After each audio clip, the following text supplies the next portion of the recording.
Zdravím vás, moje meno je Samuel a dnes vám predstavím rodinnú Škodu Superb, ktorá pod svojou prednou kapotou ukrýva úsporný naftový motor, 7-stupňovú automatickú prevodovku a pohon predných kolies. Veľký a priestranný interiér ponúka takéto pohodlné látkové sedadlá, plne digitálny prístrojový panel informujúci o všetkých podstatných údajoch, analogový panel klimatizácie, centrálny dotykový displej ponúkne pripojenie smartfónu pomocou Bluetooth, chýbať nemôže ani navigácia či asistent núdzového brzdenia, ktorý môžete deaktivovať prostredníctvom tlačidla na volante. Samozrejmosťou sú v tomto prípade elektricky ovládané kufrové dvere.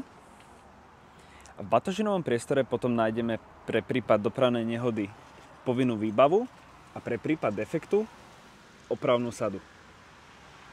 Ak sa vám stane dopravná nehoda alebo škodová udalosť, vždy, ak je to potrebné, v prvom rade kontaktujte záchranné zložky a s následným riešením vzniknutej situácie vám môžu pomôcť kontakty uvedené na našej asistenčnej nálepke.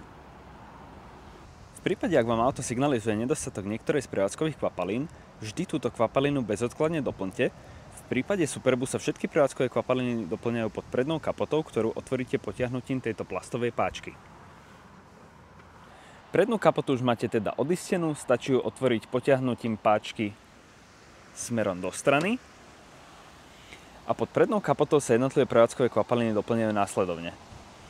Chladiaca kvapalina, motorový olej, brzdová kvapalina a kvapalina do ostrekovaču.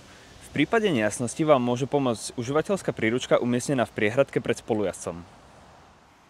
To je z mojej strany všetko, ja vám želám veľa šťastných a bezpečných kilometrov a vy si nezabudnite pred koncom zmluvy zarezervovať ďalšie nové auto.